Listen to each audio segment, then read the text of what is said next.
एक जागा जिथे प्रत्येक मशीन नाही तर एक संधी आहे स्वतःला घडवण्याची. ही जागा म्हणजे Chhajed fitness club, Rahuri factory मधील सर्वात विश्वसनीय आणि हायटेक जिम. महिलांसाठी स्वतंत्र batches and trainers, 100% safe and positive environment, AC सह पूर्ण सुविधा असलेली जिम, hi tech equipments, full body workout साठी योग्य. तर यायचं कुठं आहे? Chhajed fitness club, Tarabad road, Rahuri factory. आवाज जनतेचा, लढा सर्वसामान्य जनतेच्या न्याय व हक्कांसाठी. आगामी नगरपालिका निवडणुकीत शिवसेना एकनाथ शिंदे गटाकडे उमेदवारीसाठी मोठ्या प्रमाणावर प्रतिसाद मिळतोय. पक्षाकडील सक्षम उमेदवारांची निवड प्रक्रिया वेगानं सुरू आहे, अशी माहिती ज्येष्ठ नेते मनोहर पोटे यांनी दिली आहे. शिवसेनेचा झेंडा यंदाच्या निवडणुकीत श्रीगोंदा नगरपालिकेवर नक्कीच फडकणार. जनतेचा उत्स्फूर्त पाठिंबा आणि कार्यकर्त्यांची एकजूट पाहता आम्ही पूर्ण ताकदीनं रिंगणात उतरणार आहोत, असा ठाम विश्वास पोटे यांनी व्यक्त केला. यापुढे कोणासोबतही कोणत्याही प्रकारची वाटाघाटी किंवा चर्चा होणार नसून शिवसेना स्वतंत्र पॅनल उभं करण्याचा निर्णय कायम असल्याचं त्यांनी स्पष्ट केलं. जनतेला प्रत्यक्ष विकास काय असतो हे दाखवून देण्यासाठी आम्ही मजबूत व सक्षम पॅनल उभारतोय, असंही पोटे म्हणाले. यामुळे श्रीगोंद्यातील निवडणूक आणखी रंगतदार होण्याची चिन्ह दिसत आहेत. आवाज जनतेसाठी गणेश कांबळे, श्रीगोंदा. खरं पाहिलं तर गेल्या काही दिवसामध्ये जेव्हा श्रीगोंदा नगरपालिकेची निवडणूक जाहीर झाली त्यानंतर आम्ही या ठिकाणी चर्चा करत असताना आपण कोणाबरोबर जायचं, तर वरून श्रेष्ठींशी शिंदे साहेबांशी चर्चा केल्यानंतर माननीय खासदार श्रीकांतदादा शिंदे यांच्याशी चर्चा केल्यानंतर त्यांचं आमचा एक उद्देश आला की तुम्हाला स्थानिक लेवलला काय सोयीचं आहे त्याप्रमाणे तुम्ही पुढे जा.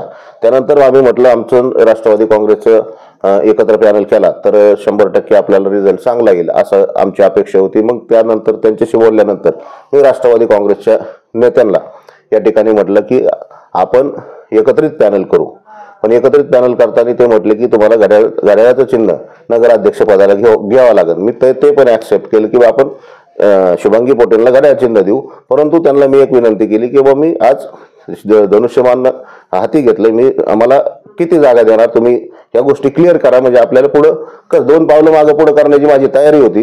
परंतु या 22 जागांमध्ये आणि राष्ट्रवादीचे सगळे नेते यांचं थोडंसं डिस्प्यूट झाल्यामुळं मला वेळ कमी राहिला आणि मग आपण जर असंच गाफील राहिलो तर 100% आपल्या हातून इलेक्शन निघून जाईल.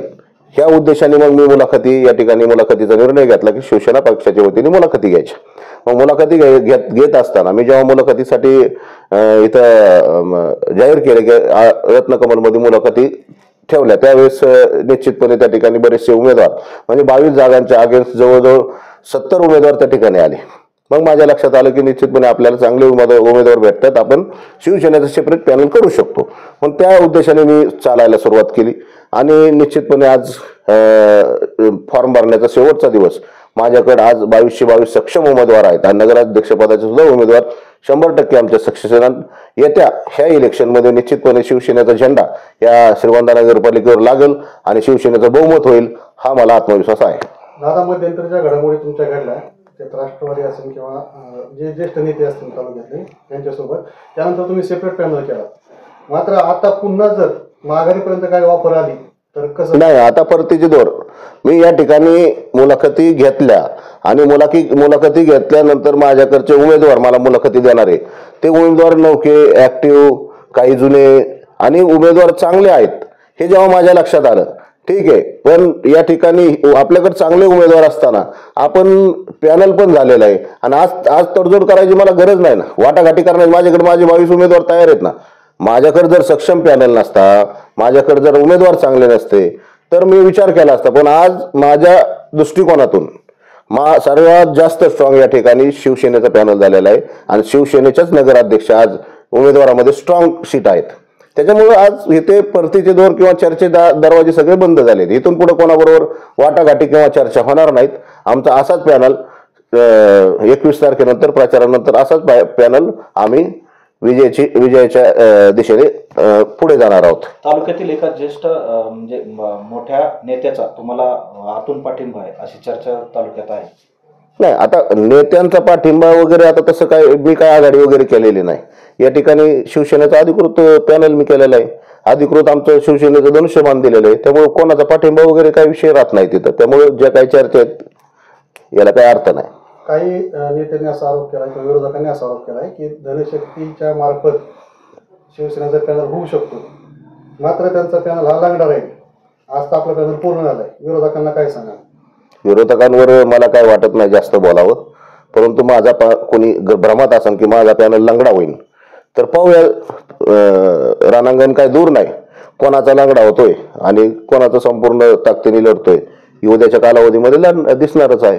पहा 21 तारखेपर्यंतच काही उमेदवार समोरच्या पॅनलचे गायब झालेले दिसते. ओके. अजून एक विषय असा होता की ज्यावेळेस तुम्ही नगराध्यक्षपदाचे नगराध्यक्षपद काम करत होता त्यावेळेस संभाजी ब्रिगेडने तुम्हाला टोकाची भूमिका घेऊन तुम्हाला विरोध केला होता. मात्र आज ते तुमच्यासोबत उमेदवारी अर्ज तुमच्या पक्षाकडनं मिळावे, नेमकं ते कसं? आपण जर पाहिलं, मी भूमिका शहराच्या नेतृत्वाची शहरातला एक व्यक्ती म्हणून, शहरातला नगराध्यक्ष म्हणून मी शहराचा पॅनल करण्याचा आणि शिवसेना सेपरेट पॅनल करण्याचा मी विचार केला. संभाजी ब्रिगेड हे कामावर याच्यावर अंकुश ठेवण्याचं काम करत होतो, पण त्या कालावधीमध्ये मी काम करत असताना माझ्याकडे बहुमत नव्हतं. मी शुभांगी पोटे नगराध्यक्ष जरी झाले असते तर भारतीय जनता पार्टीचं बहुमत होतं. आता जे काय कामावर अंकुश ठेवणं, जे काय वादविवाद, ते काय ते लोकशाही आहे. या ठिकाणी नगरपालिकेच्या कामामध्ये जर कुठं चूक घडत असेल तर जाब विचारणं हा जनतेचा अधिकार आहे. त्याच्यामुळे तो विषय वेगळा आहे. त्यामुळे आज त्या विषयात बोलण्यात हे नाही. त्यांना माझे विचार पटले, ते माझ्या बरोबर आलेत. मला तर वाटलं त्यांचे उमेदवार सक्षम आहेत, निवडून येऊ शकतात, त्यांना मी बरोबर घेतलंय. आता त्यांचे यांचे उमेदवार हा विषय नाही राहिला. आम्ही सगळे शिवसेनेचे एकनाथ शिंदे साहेबांचे शिलेदार. या ठिकाणी एकनाथ शिंदे साहेबांच्या नेतृत्वाखाली आम्ही हा पॅनल उभा केलेला आहे. त्यामुळे याचा काही तो विषय नाहीये. ही शिवसेना म्हणजे शिवसेना, एकनाथ शिंदे साहेबांची शिवसेना. आता आपलं नेमकं प्रमुख कोण आहे समोर विरोधक? आता आमचा मित्रपक्ष आहे भारतीय जनता पार्टी, दुसरा मित्रपक्ष आहे या ठिकाणी राज्यामध्ये काम करतोय राष्ट्रवादी आणि शिवसेना. शिंदे साहेब असतील, अजितदादा असतील, फडणवीस साहेब असतील, याचवरती एकत्रित मिळून राज्याचा कारभार चालवतात. त्यांनी वरती सगळ्याच पक्षांनी ही भूमिका घेतली की खाली स्थानिक लेवलला तुमची जी सिच्युएशन असेल त्या पद्धतीने तुम्ही काम करा. आपला पक्ष कसा वाढत त्या हिशोबाने तुम्ही युती करा. फक्त मित्र पक्षाबरोबरच करा, जास्त जुळवून घेण्याचा प्रयत्न करा आणि तुम्हाला काय बाकी निर्णय तुमच्या स्थानिक लेवलला घ्या. तुम्ही आपला पक्ष वाढीसाठी काय करावं लागेल ते निर्णय घ्या. त्यामुळे आम्ही त्या पद्धतीने चाललो. महाविकास आघाडीकडनं असं बोलण्यात येते की आमच्या समोरचा विरोधक हा फक्त भाजप आहे. तो महाविकास आघाडीच प्रश्न आहे ना, मी महायुतीतलं घटक आहे ना, त्यामुळे तो काय विषय नाही. आपण नगरपालिकेतला राजकारणातलं चर्चेचं नाव आपण मनोहर कोटे अनेक वेळा नागरिकांनी जनतेने पाहिलेलं आहे. आज आपण स्वतंत्र पॅनल केला. जनतेला किंवा मग तुमचे जे नगरसेवक आता आहेत यांना काय आव्हान करू इच्छिता? आता माझे उमेदवार आहेत. मला जनतेला एकच आपल्या मार्फत सांगणार की या ठिकाणी मी श्रीगोंदा नगरपालिकेमध्ये काम करत असताना 1999 पासून मी त्या ठिकाणी नगरपालिकेमध्ये नगरसेवक म्हणून, उपनगराध्यक्ष म्हणून, नगराध्यक्ष म्हणून, माझी मिसेस 5 वर्ष जनतेतून नगराध्यक्ष म्हणून मी काम केलंय. त्यामुळे या ठिकाणी हा जो विषय आहे, मी अनुभवी नगरसेवक म्हणून त्या ठिकाणी सभागृहात असणार आहे आणि माझ्याबरोबर आम्ही जुन्या नव्यांचा आम्ही मेळ घातलेला आहे. उद्याच्या कालावधीमध्ये सर्वात महत्वाचं लोकशाहीमध्ये असतं बहुमत.